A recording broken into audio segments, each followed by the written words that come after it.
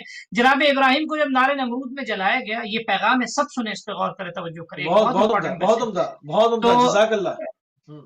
مشہور ہے روایت, کہتے ہیں گوریا اپنے چوچ میں پانی کا جو ہے ایک قطرہ لے کر آگ میں ڈال رہی تھی. تو اب آپ غور کریں, گوریا کی چوچ سے کہیں نار نمرود بجھ سکتی ہے؟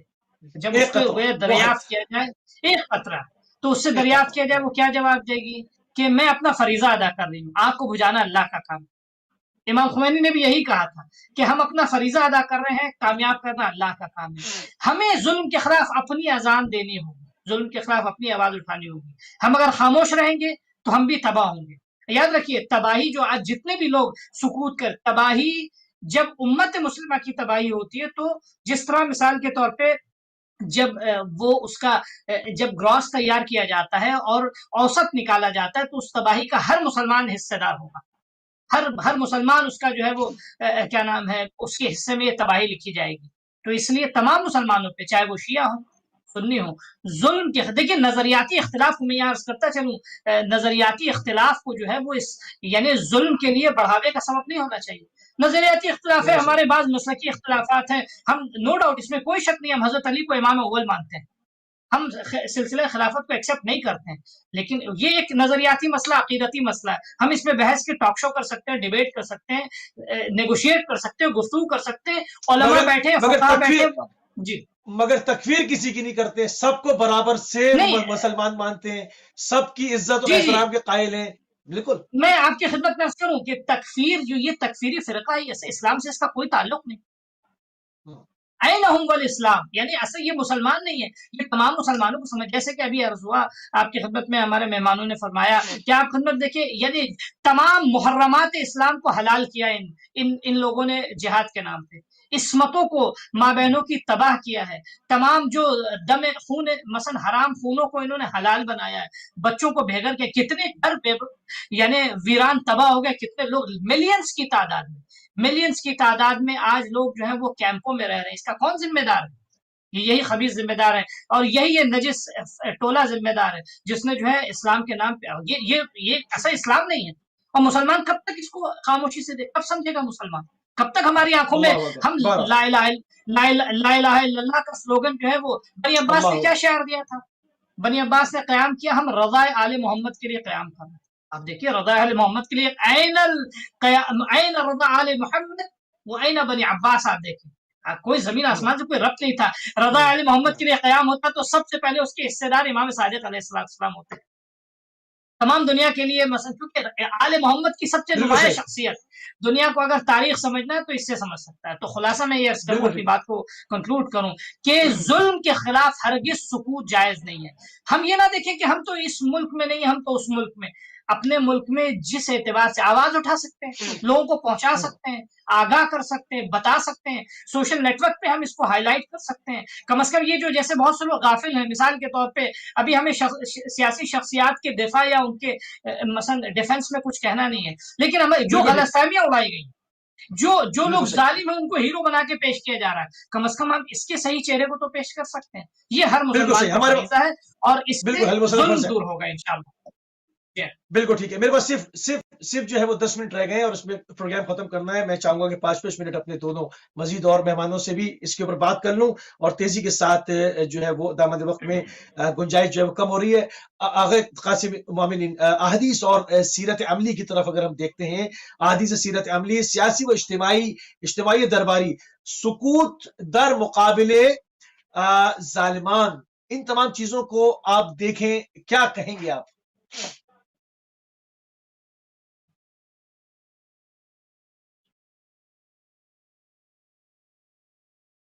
جی آواز نہیں آ رہی ہے. آواز نہیں آ رہی ہے آپ کی. آواز نہیں آ رہی. جی میں یہ عرض کر بسم رہا اللہ تھا کہ بسم جناب اللہ سید بسم اور اللہ. شیخ اپنے بہترین کلام کے ذریعے سے سامعین کے دلوں کو ہم منور فرما رہے ہیں. ہم دشمنوں کی صرف ایک سازشیں بے نقاب ہو رہی ہے.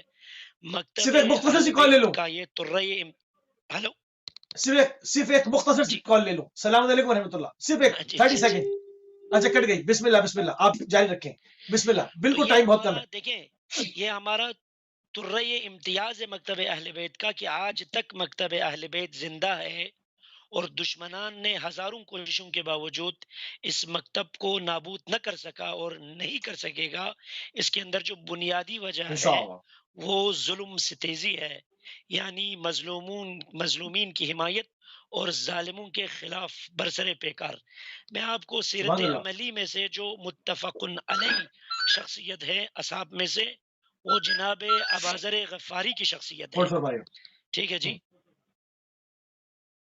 بالکل صحیح. ایک چھوٹی سی سینکڑوں کال اس وقت لے لوں. اصحاب. آگا ایک چھوٹی جی سی جی کال. کوئی بات نہیں، دور سے کال ہے. کوئی بات نہیں السلام جی علیکم. فرمائیے.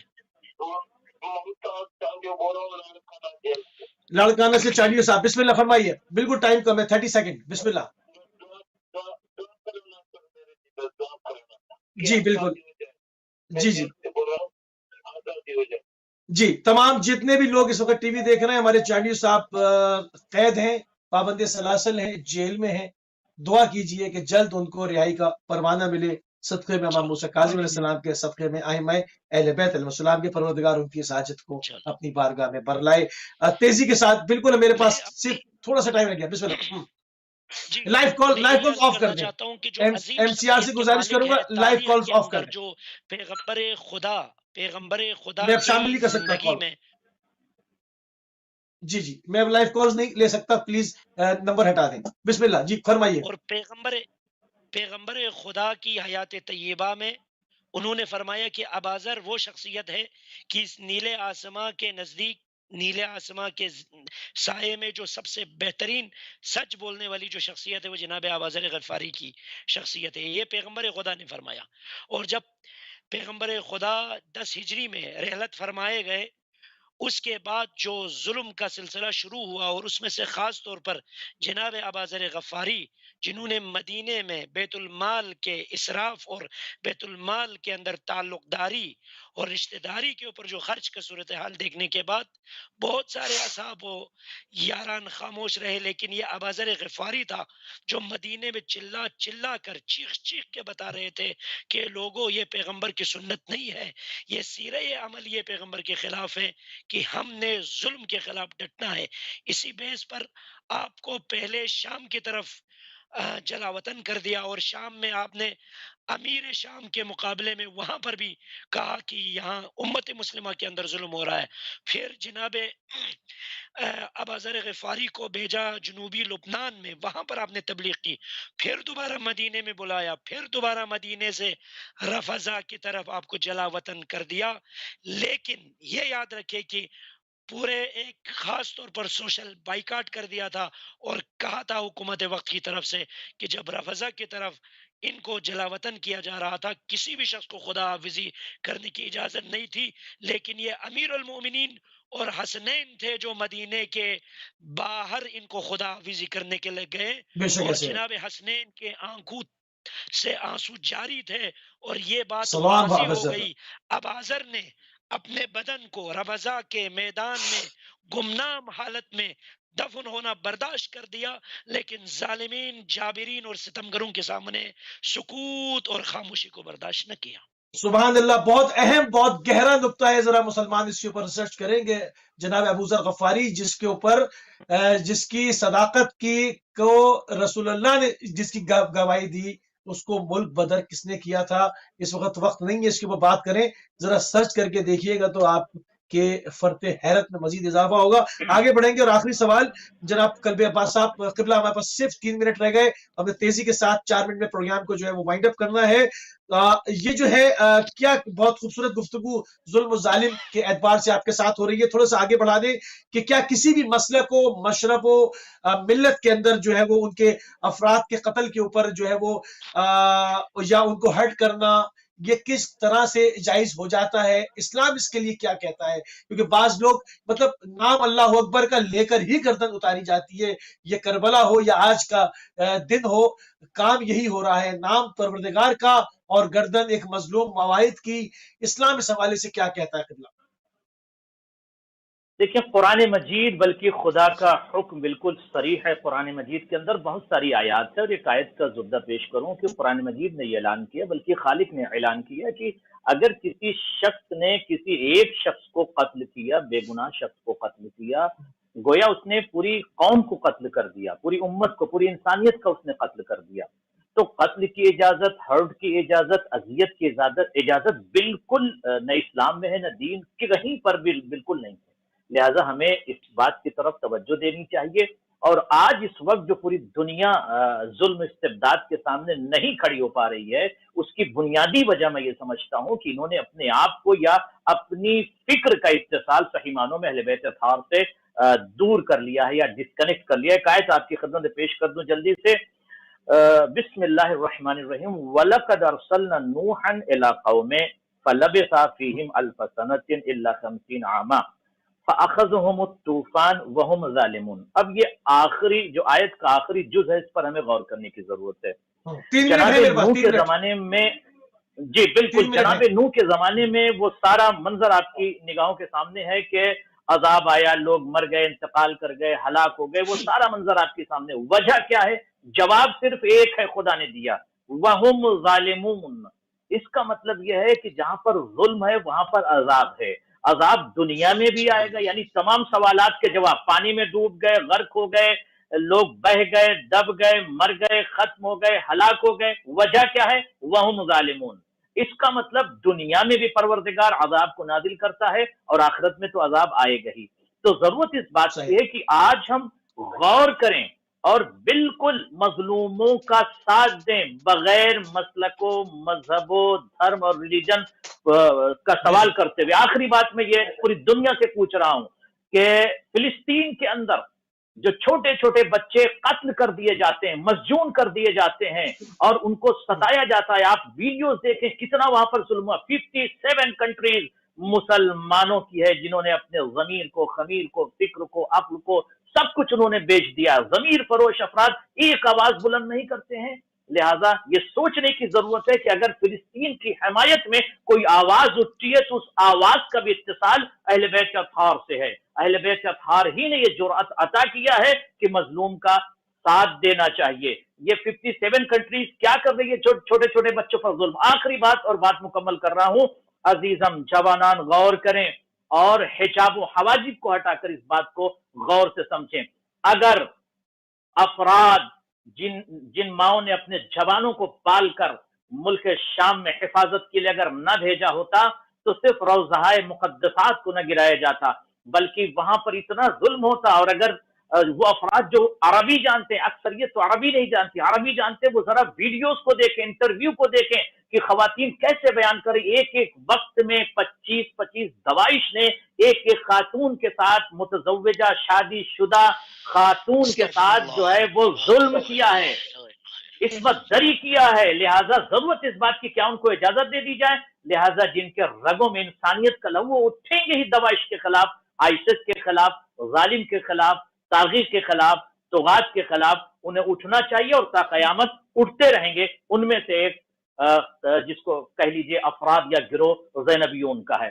تو میں بات کو یہیں پر مکمل کرتے ہوئے عرض کروں گا کہ جہاں پر بھی ظلم ہو رہا ہے یہ مت دیکھو کہ یہ بچہ یا یہ بچی یا فرد یا شخص کس مذہب سے ہے، اس کی مدد کرو، انسانیت کے رشتے سے محبت کرو اس کے ساتھ، مذہب اور مسلک کا سوال مت کرو. جی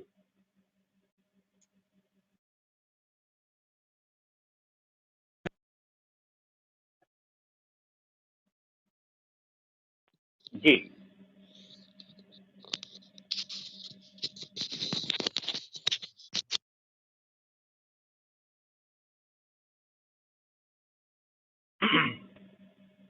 میرے خیال میں وقت ختم ہو گیا ناظرین، اور ہمارے مفتی صاحب کا اتصال بھی منقطع ہو گیا.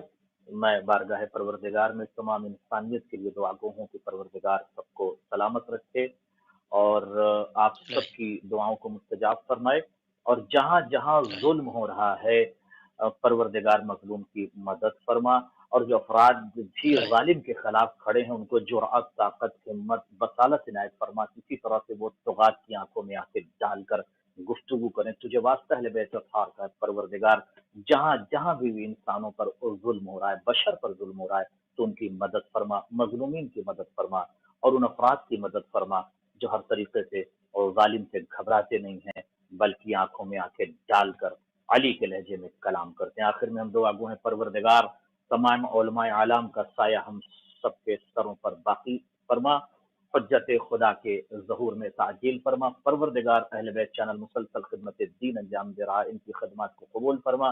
جو افراد بھی اس میں خدمت کرتے ہیں ان کو پروردگار کو جزائے خیر عنایت فرما. ہم سب کو مولا کے نوکروں میں شمار فرما. ربنا تقبل منا انک